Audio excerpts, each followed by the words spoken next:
नमस्कार। ओम astro world में आपका स्वागत है। मैं हूं कल्पेश भट्ट, आनंद, गुजरात से। दोस्तों, आज के इस वीडियो में मैं आपको एक बृहद और सटीक जानकारी देने जा रहा हूं, जो कि 12 अप्रैल 2022 को घटने वाली है। राहु केतु एक ऐसे ग्रह है जो कोई भी राशि में 18 महीने यानी कि 1.5 साल तक रहते हैं। अपनी वर्तमान राशि वृषभ और वृश्चिक को छोड़कर राहु और केतु क्रमशः मेष और तुला राशि में 12 अप्रैल 2022 को सुबह 8:32 पर प्रवेश करेंगे और यहाँ पे वो 30 अक्टूबर 2023 तक रहेंगे। तो आज जो ये वीडियो है वो पहले 6 राशि तक मैं बनाऊंगा और उसके बाद बाकी की 6 राशि का दूसरा वीडियो आएगा, पार्ट 2। तो मेष से लेकर मीन राशि तक इनका प्रभाव कैसा रहेगा। राहु को शनिवत कहा गया है, मतलब शनि समान प्रभाव देने वाला। शनि को काल पुरुष का दुख माना गया है, तो राहु तो शनि से भी ज्यादा पापग्रह माना गया है। एक्चुअली राहु और केतु दोनों छाया ग्रह है। मेष से मीन राशि तक ये मैं आपको बृहद जानकारी दूं, इससे पहले एक बात आप अपने दिमाग में ख्याल रखें कि आपकी अपनी जन्म कुंडली में राहु और केतु का क्या स्थान है, कौन से स्थान पे है, कौन से भाव में है। कहीं वो अकेले है या दूसरों के साथ युति में है, त्रिकोण भाव में है, केंद्र स्थान में है या अशुभ भाव में है, वो देख लेना जरूरी है। यदि आपकी कुंडली में वो यथावत नॉर्मल स्थिति में है तो वो ये जो गोचर है वो गोचर आपको इतना ज्यादा नुकसानदेह नहीं होगा। लेकिन कोई कमजोर स्थिति में है, अन्य पाप ग्रह की दृष्टि में है, अशुभ स्थान में है, तो जरा देखना होगा। तो ये जो विश्लेषण है आज, वो मैं आप लग्न भाव या राशि भाव दोनों से देख सकते हैं। फॉर एग्जाम्पल, आप मेष राशि वाले हैं या मेष लग्न वाले हैं तो ये विश्लेषण आपके लिए है। ये एग्जाम्पल है, बाकी की सारी 12 राशियों के लिए यही भाव है। लग्न भाव और राशि भाव से मैं आज ये विश्लेषण करूंगा। तो चलिए स्टार्ट करते हैं। मेष राशि सबसे पहले, मंगल की मूल त्रिकोण राशि मेष है और यहां पे सूर्य उच्च का होता है। मंगल की राशि में गोचर करते हुए राहु मेष राशि वाले जातक को उग्र बनाएगा, क्योंकि ये लग्नवत राहु है। आप पर्सनालिटी वाइज खिलेंगे, लेकिन आपको ये गुस्सा दिलाएगा। आप एक्टिव हो जाएंगे। आपके विरोधी आपको हानि पहुंचाने के लिए भी सक्रिय होंगे, प्रयास करेंगे वो। लेकिन ये राहु जो है वो आपके पास, क्योंकि ये प्रथम भाव में है, तो आपको उग्र बनाएगा। आपको कोई निर्णय लेने में जल्दबाजी करवाएगा। आप जल्दबाजी करेंगे तो नेचुरली गलतियां भी होंगी। स्वास्थ्य संबंधित चिंता हो सकती है। इस समय खास सतर्कता रखें। सप्तम भाव में केतु होने के कारण आपके जीवन साथी के स्वास्थ्य में भी कुछ नमी आ सकती है। यदि आप पार्टनरशिप में व्यवसाय कर रहे हैं तो उसमें भी कुछ न कुछ संबंध आपके पार्टनर के साथ बिगड़ सकते हैं, तू में हो सकती है, मतभेद हो सकता है। तो मेरा ये सुझाव है कि आप कोई जल्दबाजी में इस गोचर के दरमियान कोई निर्णय न ले, और ये गोचर बहुत लंबा चलने वाला है, 18 महीने तक।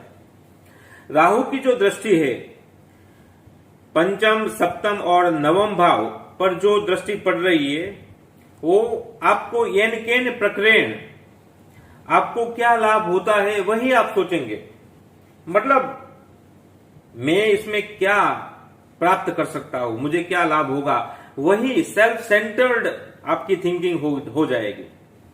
पिता के स्वास्थ्य में कमी हो सकती है, फैमिली में भी बच्चों और पति के साथ या पत्नी के साथ मतभेद हो सकते हैं। क्या सावधानी रखें? इस गोचर दरमियान धर्म कार्य से चलित मत होना। हालांकि ये चलित करने की कोशिश करेंगे। देखिए, ये प्रथम भाव में है तो नवम भाव, भाग्य भाव, जिसे हम धर्म भाव भी कहते हैं, उसमें चलित कराने की कोशिश करेंगे। यदि आप चलित होगे तो डेफिनेटली आप मुश्किल में पड़ोगे।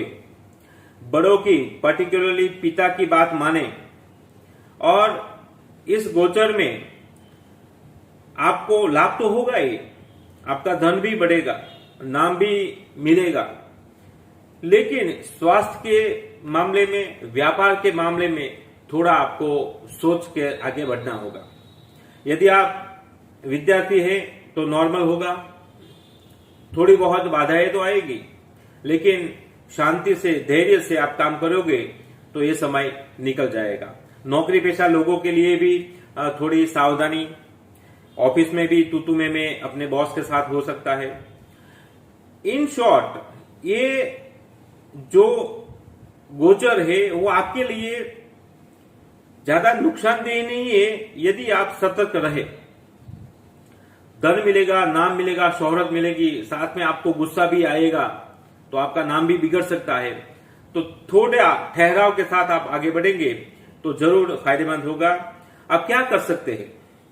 उपाय के तौर पर मैं बता रहा हूं, ओम एम रीम राहुवे नमः मंत्र का 72,000 बार आप माला जप करें।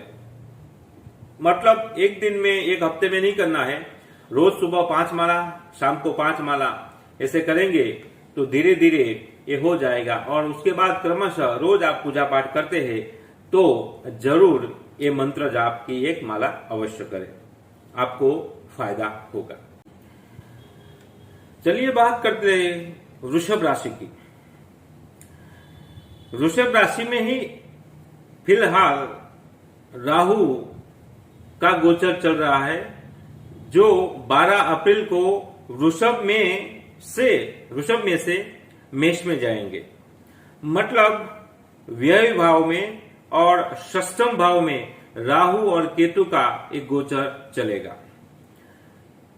जिस भाव में ये गोचर है, मतलब व्यय भाव और षष्ठम भाव, ये गोचर आपकी राशि के लिए अच्छा नहीं है, क्योंकि षष्ठ भाव का केतु मतलब स्वास्थ्य संबंधित चिंता, परेशानियों को आमंत्रण देना, कोई काम बन रहा है तो वो बिगड़ जाना, शत्रु न हो तो भी खड़ा हो जाना। तो ऐसी कुछ अनहोनी घटना घट सकती है। तो आपके लिए ये जो गोचर है वो सतर्कता रखे, ऐसा मेरा सुझाव है। व्यय भाव का राहु धन का व्यय तो कराएगा ही, लेकिन कोर्ट कचहरी का भी मामला उठ सकता है।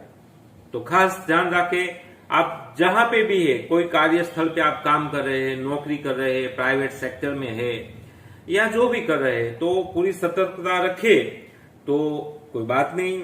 यदि सतर्कता नहीं रखे तो ये कोई सावधानी मिस मामला बिगड़ सकता है।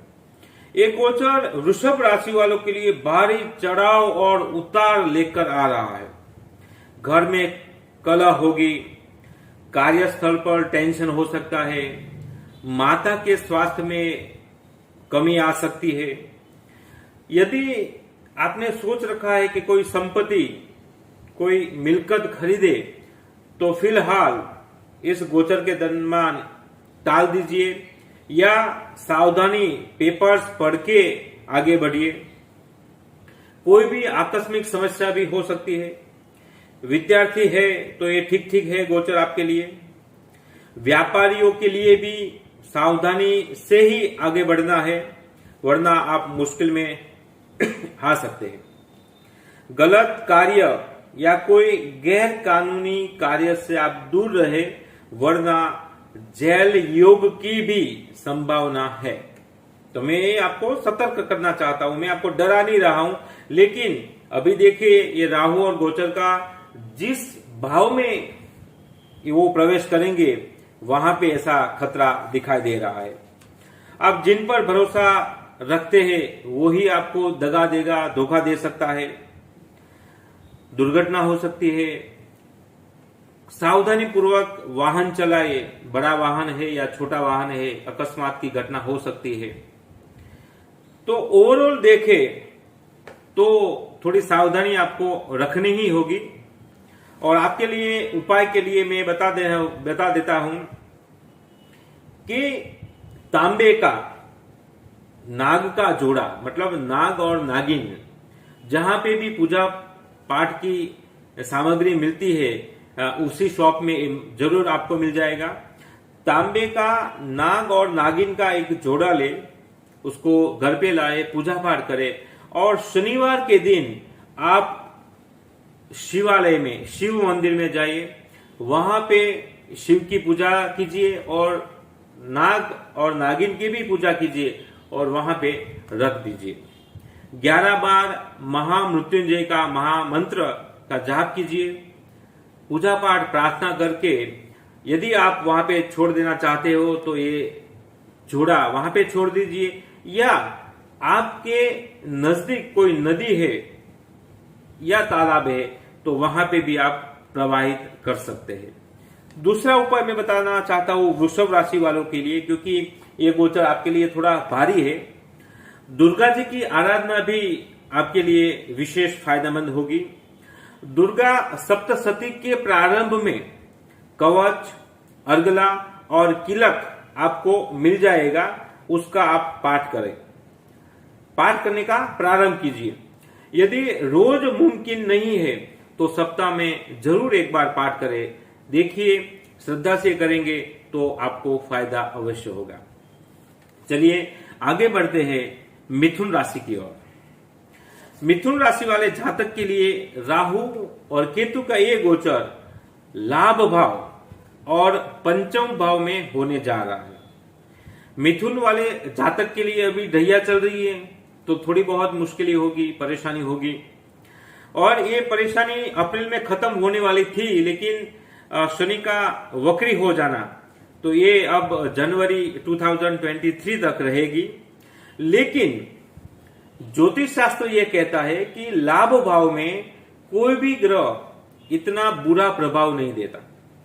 इनकी दृष्टि जरूर संबंधों में विच्छेद कर सकती है, जैसे कि राहु की पंचम दृष्टि पराक्रम भाव पे, सप्तम दृष्टि पंचम भाव पे और नवम दृष्टि दाम्पत्य स्थान पर है, तो ये छोटे भाई बहन है उसके साथ, संतानों के साथ, पत्नी के साथ, या आप पार्टनर में कोई व्यवसाय कर रहे हैं तो पार्टनर के साथ थोड़ा बहुत माहौल बिगाड़ने की संभावना है, तू में हो सकता है।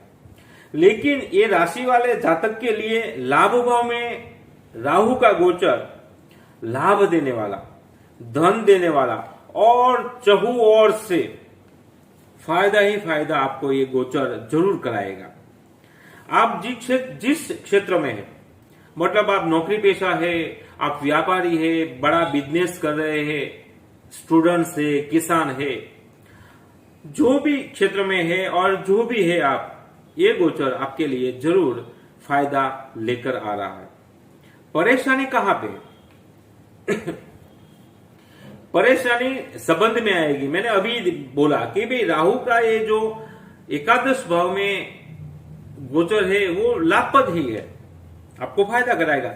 लेकिन उसकी जो दृष्टि जहां पे भी है, तो आपके बच्चों के साथ, पत्नी के साथ आपका जो रिश्ता है उसमें कड़वाहट उत्पन्न हो सकती है। प्रेम संबंध में यदि आप है, if you are a young generation, तो उसमें भी कुछ खट्टापन आ सकता है। राहु और केतु का क्या काम क्या है? गलत फहमी उत्पन्न कराएगा, वो भ्रम उत्पन्न कराता है। आपको जो दिखाई दे रहा है वो नहीं है, और जो नहीं है वो दिखाई दे रहा है, वही काम है। क्योंकि एक्चुअल में ये छाया ग्रह दोनों है। पति पत्नी के बीच गलत फहमी और मतभेद बढ़ेगा। नौबत तू मैं तक भी आ सकती है। बच्चों के स्वभाव को लेकर, उसकी शिक्षा को लेकर आप चिंतित हो सकते हैं। परिश्रम बहुत करेंगे क्योंकि पहली दृष्टि वहां पे है। विद्यार्थियों के लिए भी ये गोचर भ्रम पैदा करने वाला है। ऐसा लगता है कि ओ मुझे तो सब कुछ आता है, लेकिन एक्चुअल में ऐसा होता नहीं है। शिक्षा बाधित हो सकती है, तो ऐसा कोई भ्रम में न रहे और सावधान हो जाइए। केतु की दृष्टि भाग्य भाव, लाभ भाव और आपके व्यक्तित्व भाव पर पड़ रही है। भाग्य भाव पर दृष्टि है तो धार्मिक कार्य करवाएगी, धन आगमन होगा, समाज में आपका रुतबा बढ़ेगा, मान सम्मान बढ़ेगा। अगर आप राजनीति में है, पॉलिटिक्स में है, तो उसमें भी आप आगे बढ़ सकते हैं। आपको प्रमोशन मिल सकता है, या आपको कोई बड़ी जिम्मेवारी मिल सकती है। विद्यार्थियों को छोड़कर सभी लोग के लिए, सभी क्षेत्रों के लिए ये गोचर है वो लाभप्रद है। हाँ, पेट जन्य रोग की संभावना है। खान पान में नियंत्रण रखें। और राहु और केतु का मसाले के साथ बहुत गहरा संबंध है। मसालेदार व्यंजन खाने से अपने आप को रोके, वरना मुश्किल हो सकती है। उपाय: राहु का जो बीज मंत्र है ओम एम रीम राहवे नमः, वो आप उसकी माला जप सकते हैं। और ये समय धैर्य के साथ पसार करेंगे तो अच्छा ही रहने वाला है। अब आगे बढ़ते हैं कर्क राशि की ओर। कर्क राशि वाले जातकों के लिए राहु और केतु का ये गोचर दशम भाव और सुख भाव में होने जा रहा है। यहां पे राहु और केतु 30 अक्टूबर 2023 तक रहेंगे। और ऐसा ज्योतिष शास्त्र में कहा गया है कि दशम भाव का राहु एकदम बढ़िया है, आपको चहु ओर से फायदा करेगा और आप आगे बढ़ेंगे। हर क्षेत्र में आपको लाभ होगा। सुख भाव का केतु होने के कारण संपत्ति, वारसाई मिलकत है, वाहन है इत्यादि में थोड़ा बहुत तूतू में हो सकती है। ये माँ का स्थान भी है, तो माँ के स्वास्थ्य में भी थोड़ी बहुत नरमी आ सकती है, तो थोड़ा ख्याल रखें। आर्थिक लाभ होगा। कार्य क्षेत्र में बहुत दिनों से कोई रुका हुआ काम है, तो इस गोचर में आपका वो काम आगे बढ़ेगा। सरकारी कार्य में रुकावट जो थी वो दूर होगी। नौकरी में परिवर्तन, यदि आप विदेश गमन के इच्छुक थे और काम नहीं हो रहा था, तो ये काम हो सकता है, आप विदेश जा सकते हो। मतलब ये सही मौका है, आप प्रयत्न कीजिए, डॉक्यूमेंट्स बनाए और आगे आपको सफलता मिल सकती है। प्रमोशन मिल सकता है। ये गोचर आपके शॉर्टकट की ओर ले जाएगा, लेकिन सतर्क रहे, वरना ये राहु की स्थिति है, भ्रम पैदा करेगा। राहु और केतु दोनों भ्रम पैदा करते हैं, आपको मुसीबत में भी डाल सकता है। इतना ओवर कॉन्फिडेंट अपने आप को मत कीजिए कि ये आपको बाद में दिक्कत हो सके। ये गोचर आपके माता और पिता दोनों के लिए, क्योंकि सप्तम भाव चतुर्थ भाव और दशम भाव दोनों में ये गोचर है, तो माता और पिता के स्वास्थ्य में जरूर कुछ न कुछ गड़बड़ हो सकती है। आपके सेहत में भी गिरावट हो सकती है। कार्यस्थल पर आपके शत्रु बढ़ेंगे, हालांकि वो आपका कुछ बिगाड़ नहीं पाएंगे, लेकिन सावधानी रखेंगे तो परेशानी से आप बच सकते हैं। नजदीक वाले आपको धोखा दे सकता है, क्योंकि चतुर्थ भाव में वो संबंध का भी भाव है, तो वहां पे केतु बैठा है। आप रिश्तेदार हो, आपके रिश्तेदार हो या मित्र हो, वो धोखा दे सकता है। एक बात मैं आपको बता दूं, कोई भी आप काम कर रहे हैं, प्रोजेक्ट कर रहे हैं, तो उसकी जो गुप्त बात है वो किसी से भी ना शेयर करें। थोड़ी मामूली सावधानी रखेंगे तो ये गोचर आपके लिए एकदम बढ़िया है, बढ़िया है। क्या करें? हनुमान जी की शरण में जाइए। हर शनिवार को मंदिर में जाकर उसे सिंदूर अर्पण करें और प्रार्थना करें, आपको अच्छा रहेगा। चलिए आगे बढ़ते हैं सिंह राशि की ओर। राहु और केतु का ये गोचर जो 12 अप्रैल 2022 से शुरू होने जा रहा है, वो आपके लिए भाग्य भाव और पराक्रम भाव में होने जा रहा है। भाग्य भाव को धर्म भाव भी कहा जाता है, लेकिन राहु का वहां पे होना और धर्म में हम अपेक्षा रखें ऐसा हो ही नहीं सकता। हाँ, जरूर ये राहु है वो आपको भाग्य भाव में होने के कारण अपेक्षित फल जो है वो ज्यादा देगा। What you have expected you will get more than your expectation. या आर्थिक व्यवहार अब अच्छे होंगे, धन लाभ होगा, लेकिन ये राहु आपको भ्रमित कर सकता है। येन केन प्रकारेण आप अपने बारे में सोचेंगे कि how I can get benefits, तो ध्यान रखें। संबंध में बाधा आ सकती है, क्योंकि राहु की दृष्टि आपके व्यक्तित्व पर है, पराक्रम पर, मतलब भाई बहन के साथ रिश्तों में कड़वाहट, और नवमी दृष्टि पंचम भाव पर, यानी आपके संतानों की शिक्षा बाधित हो सकती है। आप ध्यान नहीं दे पाओगे। आप कोई बिजनेस में हो या अपने कार्य क्षेत्र में बिजी हो, तो वहां पे भी आप ध्यान नहीं दे पा रहे, तो शिक्षा बाधित हो सकती है। तो यहाँ पे मुश्किल आ सकती है। अच्छी बात क्या है ये राशि वालों के लिए, सिंह राशि वालों के लिए, कि आपकी जो धन अर्जित करने की जो प्रवृत्ति है, जुगाड़ू प्रवृत्ति बोले या व्हाटएवर, ओके, कोई भी प्रकार की ओर से आप वो कर पाओगे। भौतिक उन्नति जरूर होगी। नौकरी पेशा है, व्यवसाय कर रहे हैं, कोई भी क्षेत्र में है, ये गोचर आपके लिए एकदम बढ़िया है, फायदेमंद है। हाँ, लेकिन धार्मिक प्रवृत्ति भी आप पैरेलल करें, क्योंकि राहु भाग्य भाव में बैठा है। वो आपको धर्म से विचलित करने की कोशिश करेगा, लेकिन विचलित मत हो, वरना आप रास्ता भटक भी सकते हैं। ये चेतावनी है। आपके लिए ये गोचर एकदम अच्छा है, लेकिन यदि आप भटकाव की स्थिति में आ गए तो आपके लिए मुश्किल भी हो सकती है। लेकिन याद रहे कि धर्म से च्युत होकर प्राप्त किया गया धन का कुछ अच्छा इस्तेमाल आप करेंगे तो ठीक है, मतलब धार्मिक कार्य में आप करें, समाज के उत्थान में भी आप उसका उपयोग कर सकते हैं। और सावधानी के साथ अर्जित किया गया धन यदि आप अच्छे कार्यों में यूज करेंगे तो ये गोचर आपके लिए जो धन का आगमन लेके आ रहा है वो शायद ऐसा भी हो सकता है कि धन की वर्षा भी कर दे। हाँ, पिता के स्वास्थ्य में नरमी आ सकती है।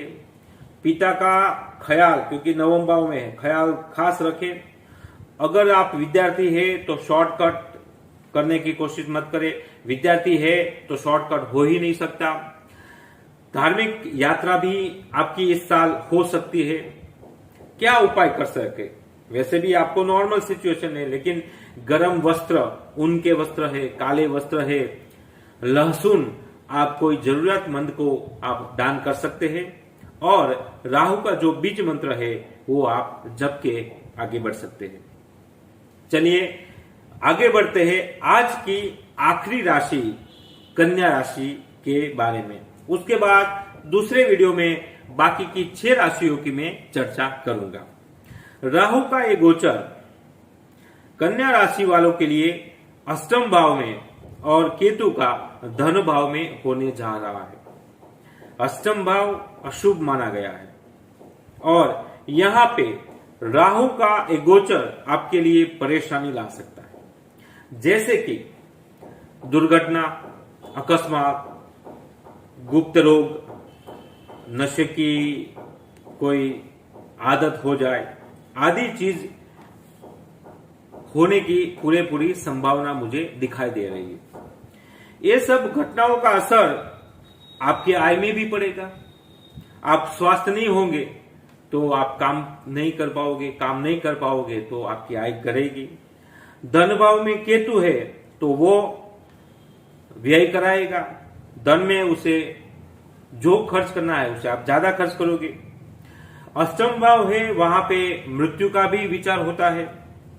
आपकी स्वास्थ्य की वजह से या कोई भी वजह से आयु कम हो सकती है।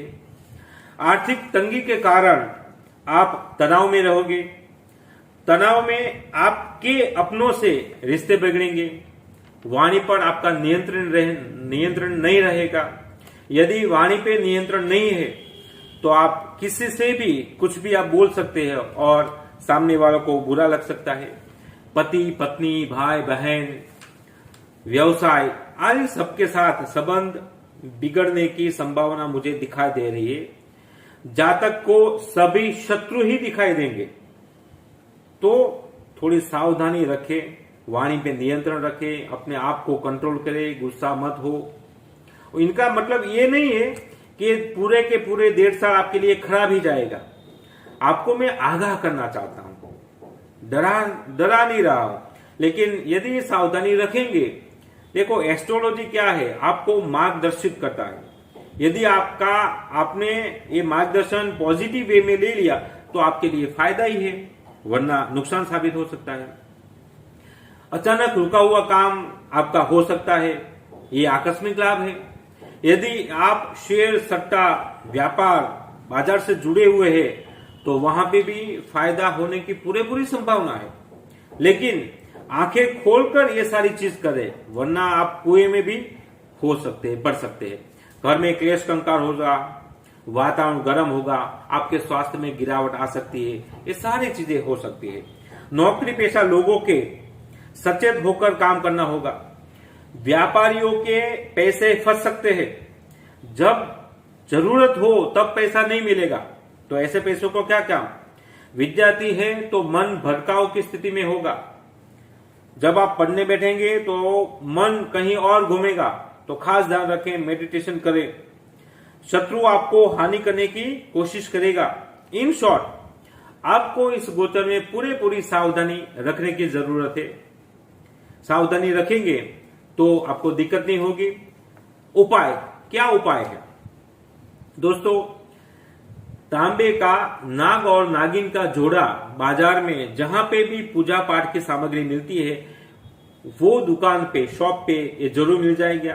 वो नाग के जोड़े को आप घर पे लाइए, पूजा पाठ करिए और शनिवार के दिन शिवालय मंदिर में जाके भगवान शिव की आराधना करें, पूजा करें और वहां पे ये नाग के जोड़े की भी पूजा करें और 11 बार महामृत्युंजय का महामंत्र वहां पे जपिए। और ब्राह्मण को, वहां पे जो महाराज है, पंडित है, उसे यथाशक्ति दान दे के आप वापस आ सकते हैं। यदि आपको वहां पे वो तांबे का नाग नागिन का जोड़ा नहीं रखना है तो आप नदी या तालाब में भी उसे प्रवाहित कर सकते हैं। और दूसरा, दुर्गा जी की आराधना भी आप कर सकते हैं, विशेष लाभदायी होगा। दुर्गा सप्तपदी के प्रारंभ में कवच, अर्गला और किलक आपको मिल जाएगा, उसका पाठ आप प्रारंभ कीजिए। हो सके तो रोज, अदरवाइज आप हफ्ते में एक बार जरूर कीजिए। आपको ये जो 1.5 साल का समय है उसमें जरूर राहत मिलेगी। तो आज के लिए इतना ही। ये पार्ट 1 वीडियो है।